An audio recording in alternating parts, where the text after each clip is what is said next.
Welcome, everyone, back to another episode of the Lighten Up Project. I am Malcolm Grissom, the stand-up CEO and founder of the World Laughter Organization, and you're not. Today, I have a great guest for you. Gonna talk about all about finding your voice and really the courage to speak out loud, and gonna tell you a lot about public speaking and her experience behind public speaking, which I know you all find interesting. At least I hope you all. Anyway, I would love to introduce, I love how I do that. I preface what I'm going to do by telling you what I'm going to do instead of just doing it. That's something I'm working on. My next guest, her name is Christy Fitzpatrick.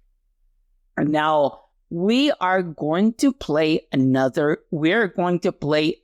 game here at the Lighten Up Project. The first time we're going to do this, it's called Two Truths and a Lie Intro. So how this works is Christy has given me two truths and a lie. I'm going to introduce her with all the gusto that I have.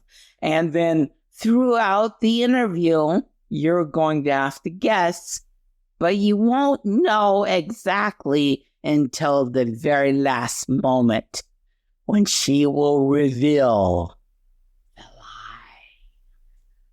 All right? Okay. I'm excited. So Christy Fitzpatrick, she's a friend of mine. We are in Toastmasters International together. She is a military veteran. She has been stationed at Guantanamo Bay, Cuba, and Camp David. Christy, how are you? Say again? How are you today? I'm doing fabulous. It's Friday, so that cures just about whatever's ailing you. When it's Friday, it's a good day. It does. Yeah, it is. It's tiring, though. I find myself a little tired. Oh, sure. Yeah, but yeah, I'm glad it's Friday, and it's a 3-day weekend. So that's right. It is a 3-day. Yes, very nice. Yeah, that's right. So, can I invite you to join us as in me and the audience, in 20 seconds of spontaneous laughter? Oh, I would love to. Okay. All right. So, here we go.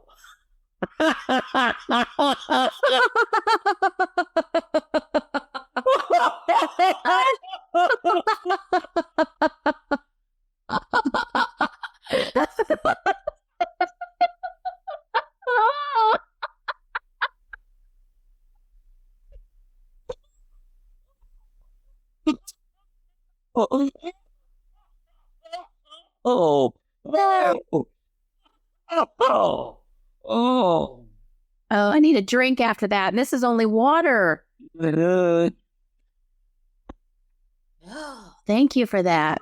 You're welcome. Oh, it's so fun. So, Christy, let's start with, what is your relationship to laughter? Laughter is how I connect. I've kind of always been, I wouldn't say the class clown, but I'm the youngest of 3 children. And when I was growing up, my sister would bring the young gentlemen that were calling over to the house, and I would entertain them.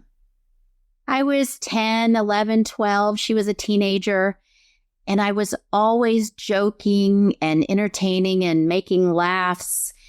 And I don't know why, but I've just always enjoyed kind of being that funny person in the room. Okay.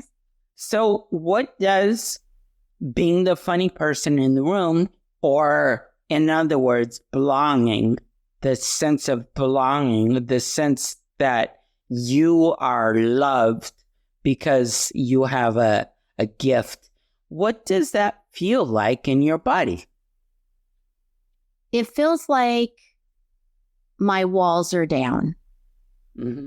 It feels like I'm open. It feels like I'm inviting others to join me, whether I was a young child or an adult. Humor and laughter can break down those walls. It can make people feel invited into your little world. As long as you're not laughing at them, you're laughing with them. Right. And I've been very good over the years at just situational humor, finding humor in everyday life. And I think that does kind of break down those barriers and make people feel comfortable. And I've gained a wealth of friends doing that over the years. And I've just really enjoyed feeling comfortable doing that and inviting those people into my little world, sometimes crazy world. Okay. So where in your life now, so let's go now, let's take this question two parts. One, let's take it now, and then two, or part B, let's take it when you were younger. Okay. Your younger self point of view. So from your point of view now, where in your life do you give yourself permission to play, whether it be laughter or however you define play, and then where do you still hold back?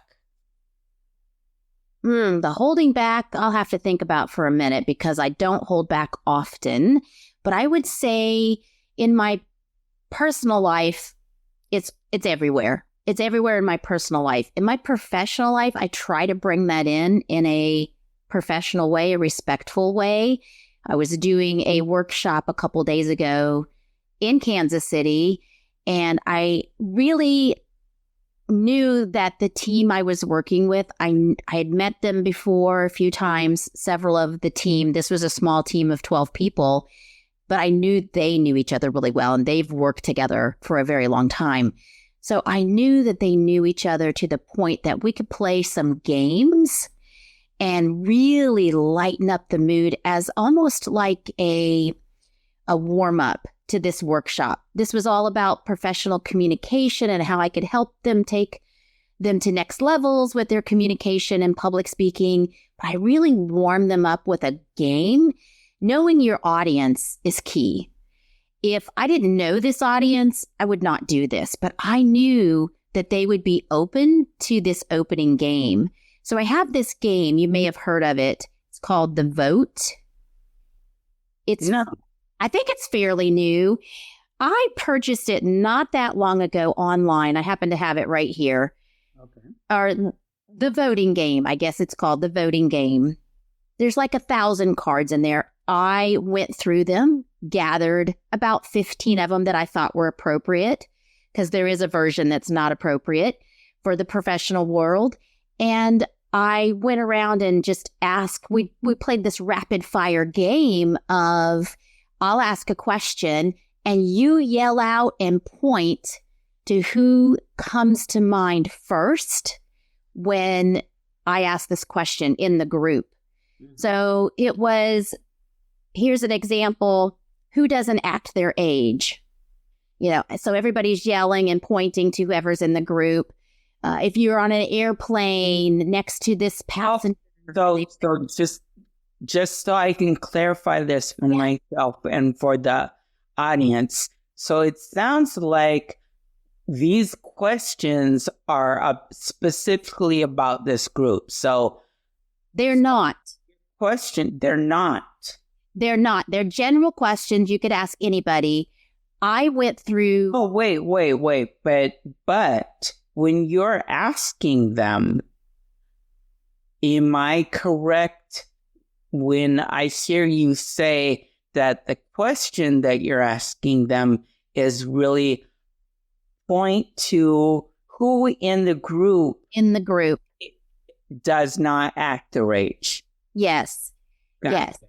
All So right. the question is to the group of 12, and they are to point and call out the name of someone in the group that they identify with the question. Mm-hmm. Who comes to mind when I say this question?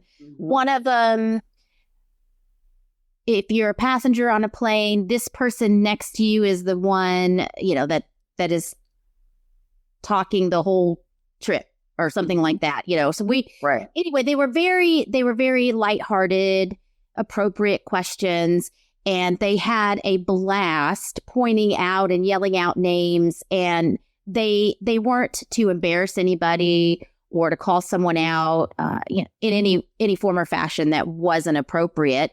But it was a quick, rapid fire, fun, lighthearted way to kick off this training and kind of let them know. And I will tell you, when I started this training, the first question I asked the group is, are you ready to have fun? Are you ready to have fun? And are you ready to get out of your comfort zone? Because we were going to get out of their comfort zone, but I wanted it to be fun. And we did. We had a lot of fun. But that was the first thing I did, was ask these random questions and got the room kind of all lightened up. We played some other games throughout this workshop that really had them use their sense of humor to take that combination of humor, yet we're at a work environment, and how can we learn something, take a professional skill that we're learning and bring in the fun aspect or the humor aspect of it. So I really liked connecting the two, and it went over really, really well. Okay.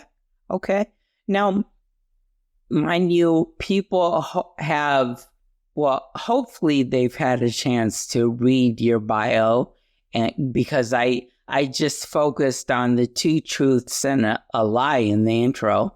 Didn't really mention this whole coaching and everything. So for those in the audience that when you said that came as a surprise, could you let us know, clue us in on the type of training this was?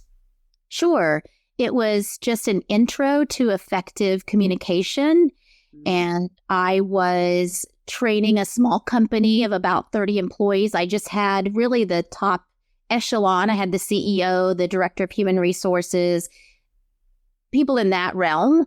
We were doing a workshop on confidence in prepared speaking, when you do have time to prepare for speaking, helping them with that and building their confidence for that, and some training tips on how they can be more effective at that.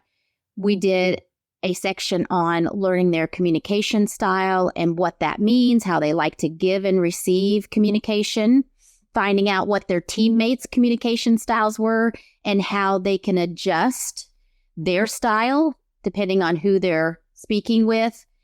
Also, we talked a lot about impromptu speaking, and we did a whole section on preparing, if you can, on how to be effective at impromptu speaking. I have met so many professionals that in a prepared speaking situation, they've got it. They've had time to prepare, time to practice. They know their audience. They're good to go. What terrifies them is the Q&A afterwards, where the audience has the ability to ask them questions and they have to answer off the cuff.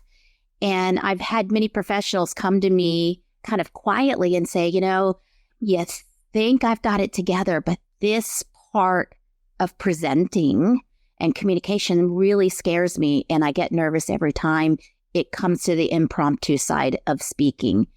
So we did a whole section on that, and we did some interactive work on that. and I gave everybody the opportunity to get up and speak. And one of the games that I played was I had a grab bag full of random objects, and I told them to be creative. And I pulled an object out of the bag, handed it to them, and they had to speak for 1 minute about that random object. And we used a lot of humor. They got very creative with this game, and it kind of helped loosen them up for impromptu speaking. And then we went into a little bit more professional side of impromptu speaking. So you mentioned confidence, or the confidence behind impromptu speaking or improv.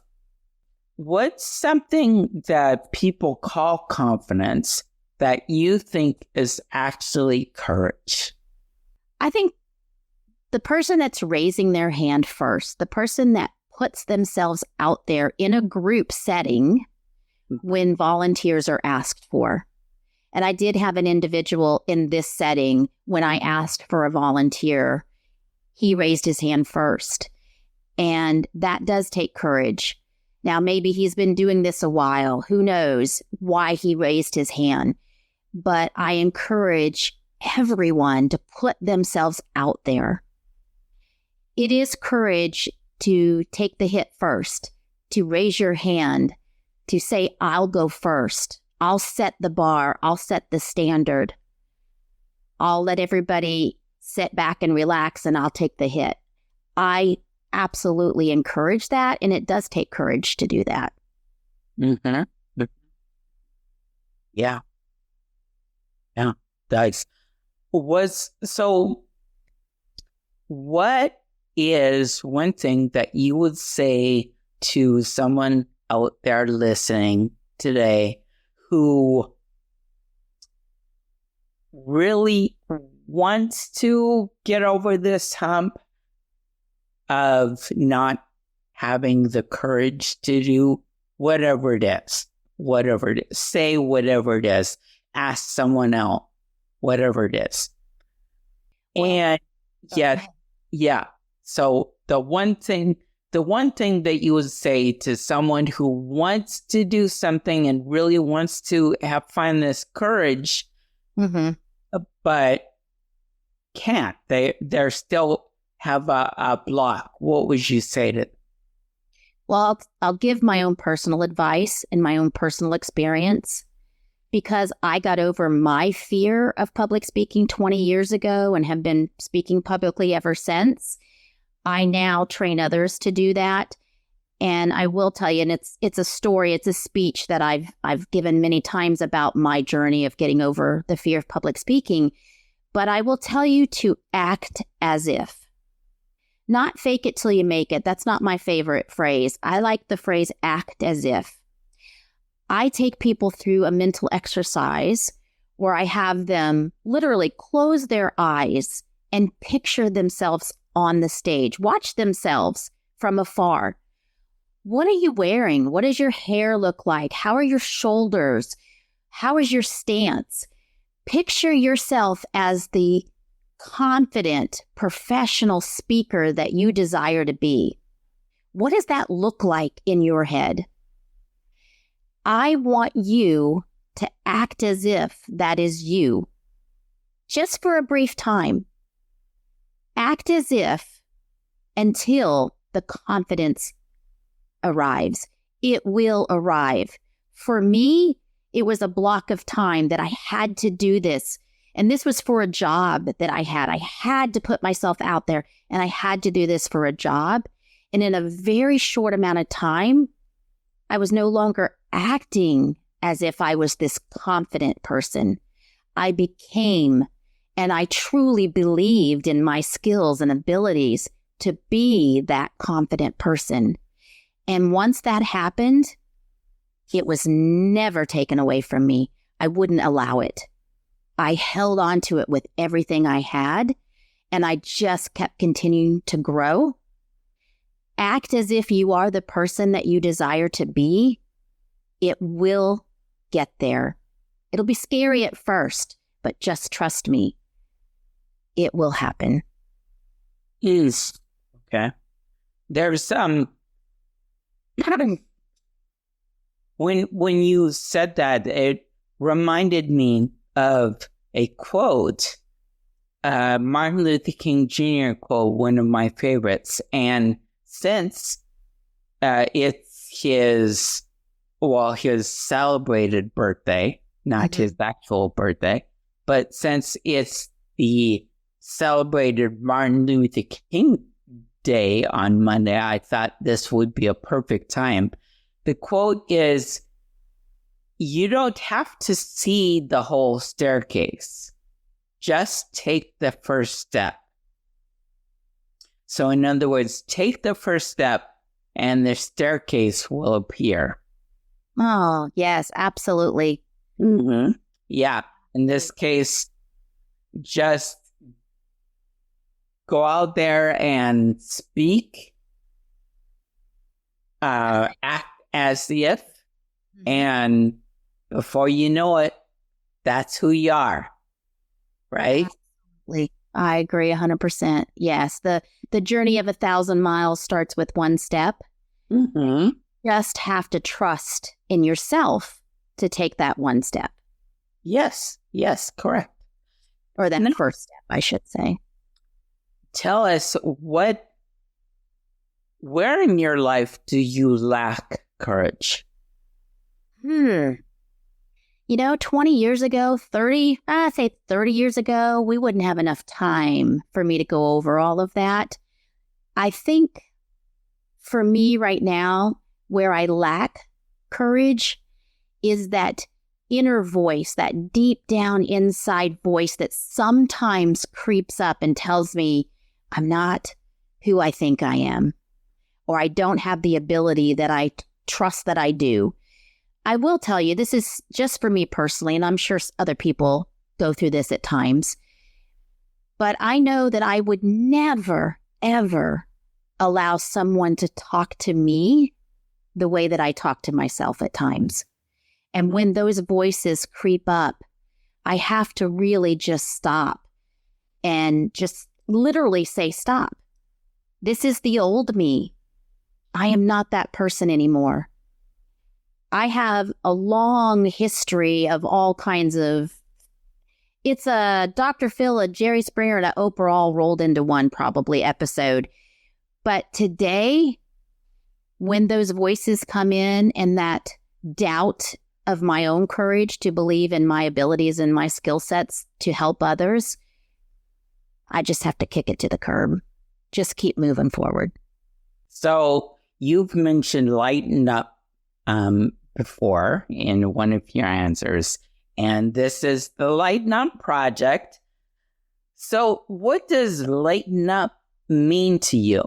Not as an avoidance of something, but as courage.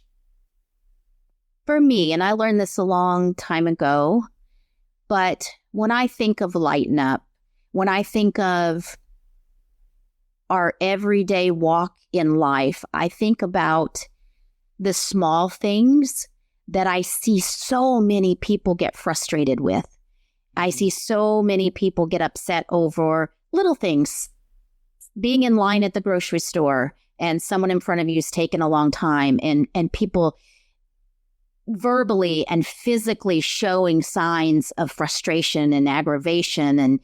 And I look at it as, I'm just grateful I have the money to pay for what I'm purchasing.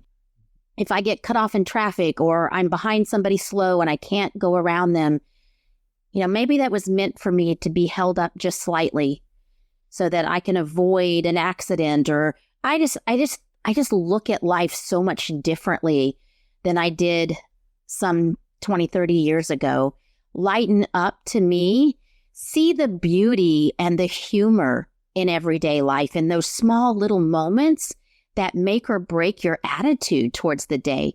The people in my life, my inner circle, they get a better version of me when I lighten up, when I find the humor and the beauty in the small things in life. So that's what I think of when I think of lighten up. Mm-hmm. Okay.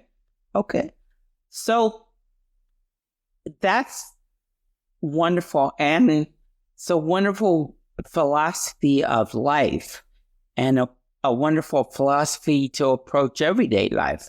But, or I shouldn't say but, I should say and, we know that sometimes seeing the beauty and all of that is just too hard. There's just so much that life can feel overwhelming at times. And so when life gets really heavy for you, what helps you lighten up the load at that point?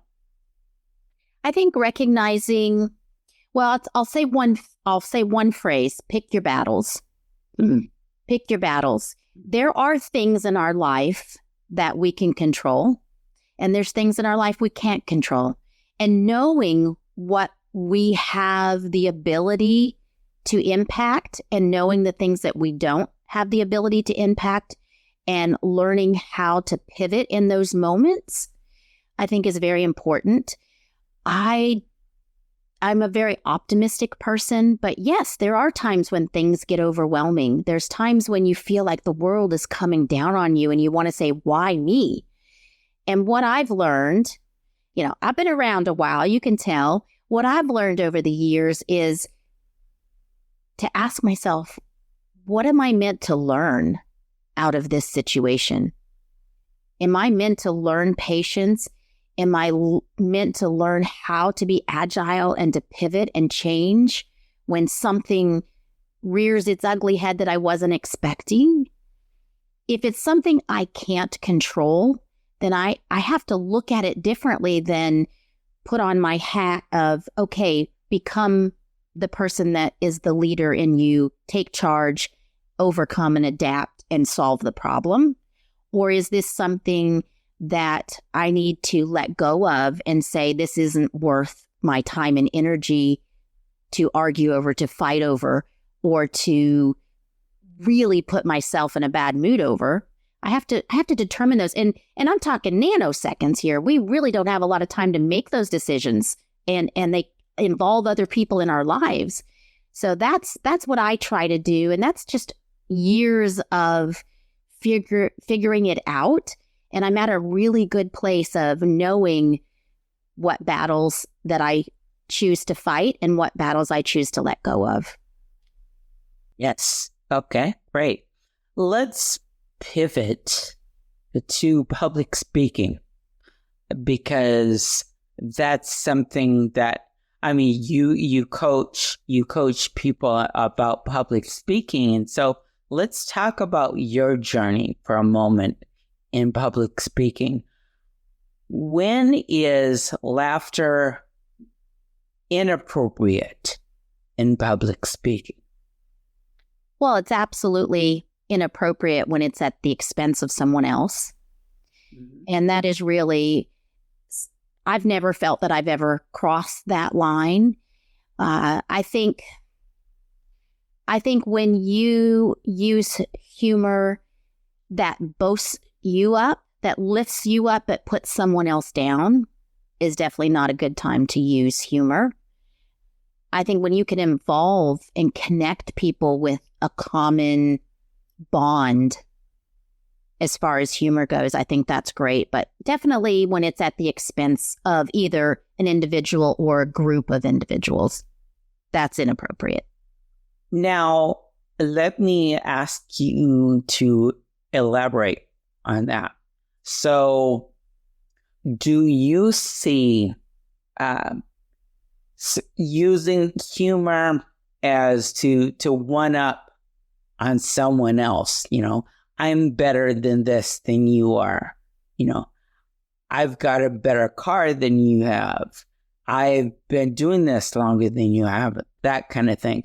Do you see that as an inappropriate use of humor, i.e. laughter? It depends on the context. As you worded it, I would say yes. But sometimes there's friendly competition. Sometimes there's situations where that person really is better than you or has more experience. And so you might make a joke about trying to catch up to them, or maybe I have one up on you now because you're here and I'm here, but now I'm going to be here. It's all relative to context, but I think there is a way that you could do that and it be appropriate. But in the black and white of how you described it, I would say no. Right. Not appropriate. Okay. Gotcha. Very good. Okay. So tell us about your journey. What led you to start studying public speaking in the first place? Well, I will tell you, 21 years ago, I had my third child and needed to lose some weight. And I went to Weight Watchers, worked very, very hard, lost a significant amount of weight. At the time, I had a day job, was working on my career and so forth. And the staff at Weight Watchers came to me and asked me if I would work for them part-time. Will you help others get to where you are? Now, keep in mind, a lot of those meetings, they're done in churches and other community type facilities. So when I went to this meeting, it was a Saturday early morning meeting, and it was at a church. And I would slowly, as I lost more weight, move up from the back row to the middle row and so forth. And my confidence grew because I was feeling much better about myself. And as I moved to closer to the front of the room and would raise my hand and get involved and have tips and tricks that was working for me to help others, they asked me to come and work for them. And so I did part-time and continued working, during the day. And I was sent off to training, and I was sent to training on how to be a coach and how to be a leader and how to do public speaking. And it was like a 3-day workshop. And I have a speech about this, as I mentioned. And there was a pivotal moment at this workshop that changed my life tremendously. And there was about 30 people at this workshop. And there was one person that did not make the pass or fail of this workshop. She did not survive. And she does not know this, and I have no idea how to ever find out who this person is and where to find her today.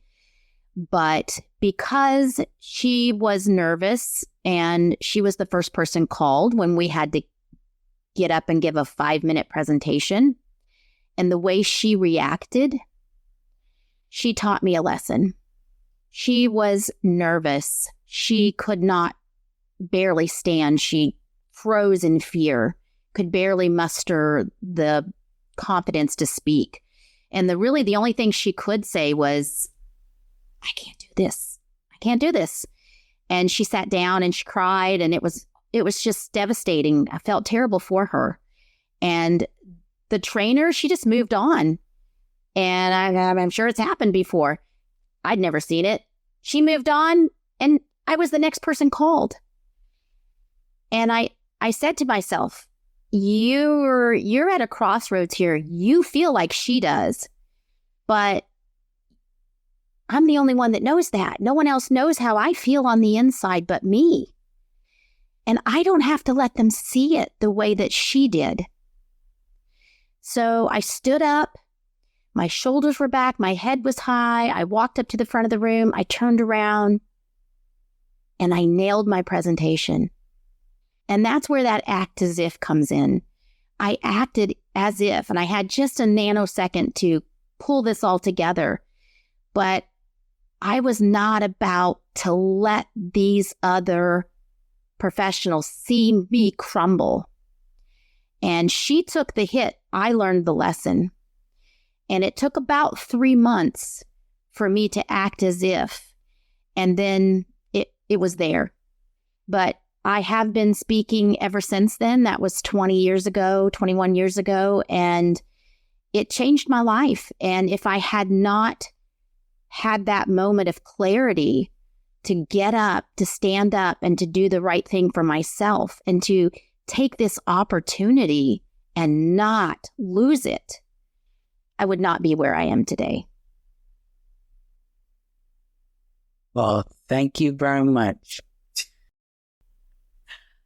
Okay, so I'm going to act as if I'm a podcast host, and I'm going to ask you another question. Okay. I like prefacing that way. I think that time I needed to preface because I was acting as if, and I wanted to let everyone know this is me, podcast host. So could you tell us, since that very moment where you decided to take the step, you didn't see the staircase, but you decided to take the step, tell us more about this staircase. Describe the staircase to us. Did you, what were some of the hard times and the hardships that you've had along the way? I will tell you, they've been few and far between, because that pivotal moment for me just changed everything. I can tell you that in my day job, my ability to raise my hand, to get up in front of a group and to speak, absolutely skyrocketed my other career. And what I was able to do was stand up and stand out in places where others were hesitant to do that.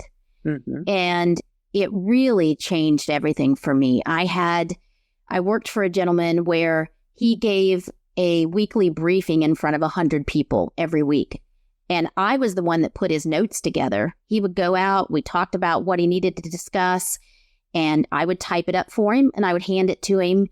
And one day he was just really under the gun for a report, and they were waiting on him. These 100 people were waiting, and he just was in the middle of something that he had a deadline for. And I went in his office kind of like, okay, what are we doing here? And I could just see it on his face. Like, I am conflicted. I have 2 commitments here and I don't know which way to go. And I thought, how can I help him? How can I be an asset to my boss in this moment?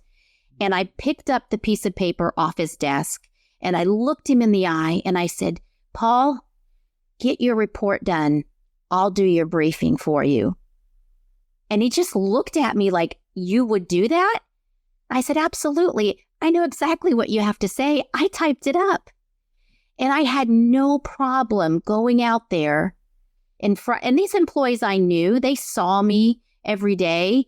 It wasn't a group of strangers, but the ability without hesitation to take on something that was not in my realm of responsibility, but to also allow him to continue what he was doing and get both things done was a huge advantage for me.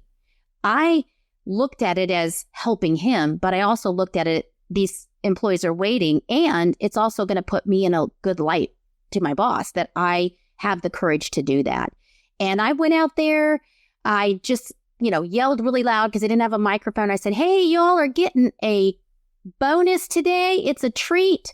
Today, it's the Christy Show. I'm going to be giving the briefing and the weekly briefing. And they cheered and they laughed and we had a great time. And I put a little humor in it because I could. And it was a great moment in my career where I took that step and I knew when the opportunity ever presented it again, that I could do it again. And I have many times since then in all different types of situations. Mm-hmm.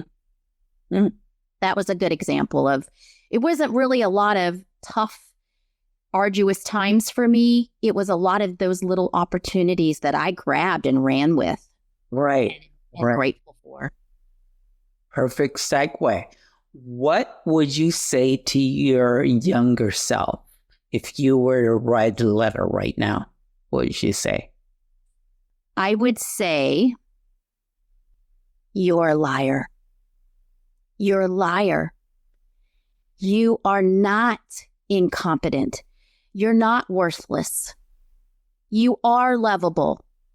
You're a beautiful person. You are going to believe it someday. You might as well start now.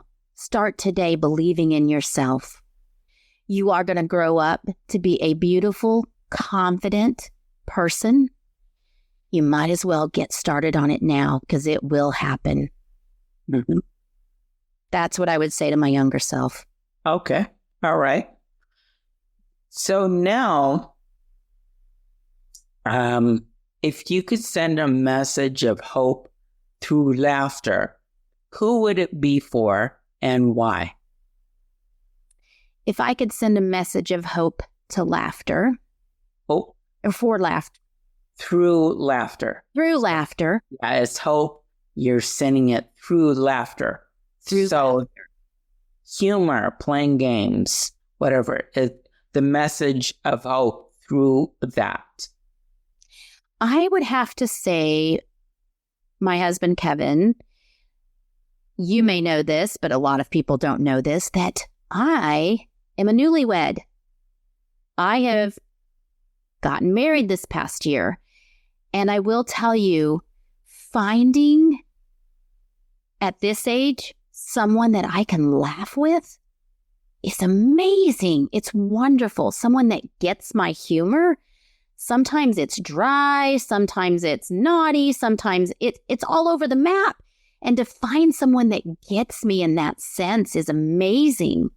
So I would love to continue this journey through laughter with my husband, Kevin. We try to take care of ourselves. We're trying everything we can to elongate this beautiful, wonderful life that we've created together. And a big part of it is laughter. And I so enjoy it. It keeps us young. It keeps us vibrant. And it just really connects us on a level that I've never experienced before.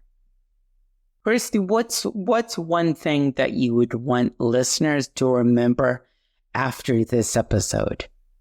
One thing that I would want them to remember after this episode is that you are worth the time and effort it takes to take care of yourself.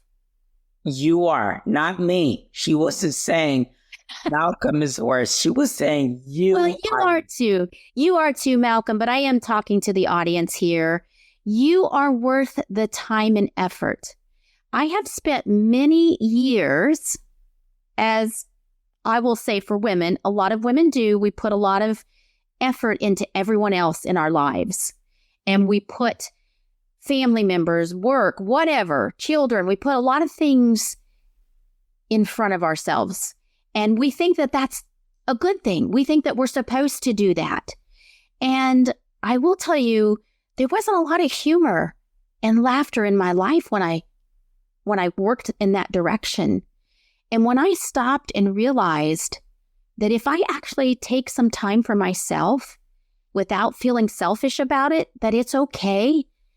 If I allow what I need to do to make myself a better version, do the things that makes me laugh and feel good about myself. When I stop and spend time on myself first, then my family, my coworkers, my inner circle gets a better version of myself.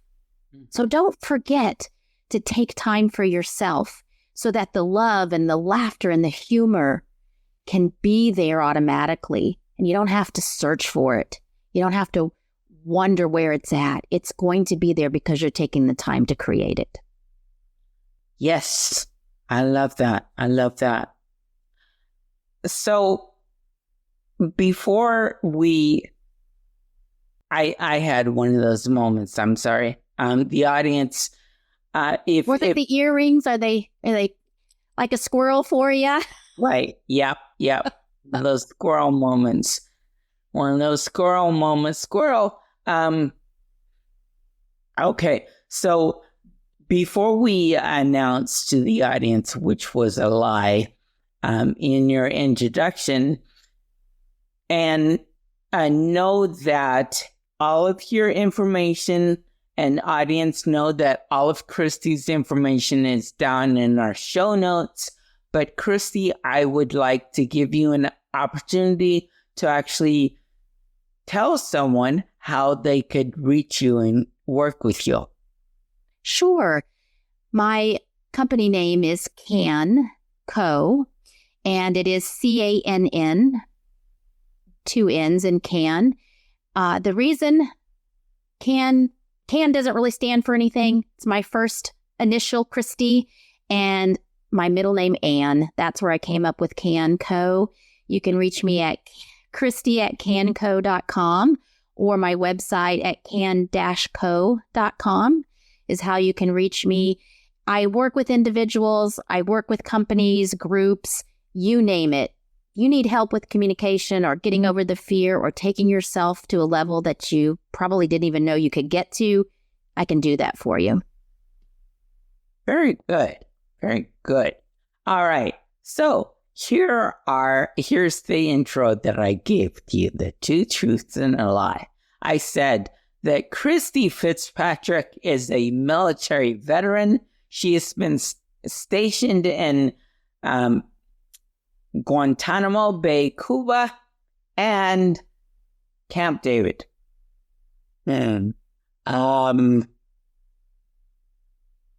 Let's see. Well, yeah, Camp David, that's where the president lives. So I would say you weren't stationed at Camp David. That's true. No, you're not true. It's true. We were stationed there. We were stationed at Camp David. Really? Okay. Okay. Mm-hmm. Okay, so Guantanamo Bay, were you, well... I have a confession. So you're a military veteran. Got that. You know what, Malcolm? I don't think I played your game right. I have a confession. Okay. They're all 3 true. I am a military veteran. I was stationed at Guantanamo Bay and stationed at Camp David. Yes, I knew that. I was just trying to help you out there, Christy. So, and I didn't intend that. I don't know why. I really meant to give a lie. And then I thought, oh, my, I started thinking about it. And I'm like, yes, I have been in the military myself. And the other 2 are true. And I thought, oh, no, I've messed it up. Well, sorry about that. But they are all 3 true. Oops. Great experiences, all 3 of them. Yes. Great. And I wish we had time. Maybe you could come back and tell us more about your military experiences and all of that. I'm sure that played into public speaking and confidence and everything else. But alas, we don't for this particular episode. Thank you, everybody, for joining us. Thank you, Christy. Very stimulating conversation. I had a good time. You don't have to tell me you had a good time, or act as if you had a good time. Hey. All right. So it was wonderful. I so enjoyed it. Good. For you out there, please tune in next week when we have yet another stimulating and fascinating guest. Until next week, remember, every smile can open a door. Every heart can every laugh can open a heart. And every step can be a victory. I'll talk to you next week. Thank you. Bye. Stressed out, stuck, or leading on autopilot? It's not a motivational problem, it's a connection problem. My weekly virtual improv classes boost engagement, collaboration, and retention, all while having fun. Register now for a complimentary month.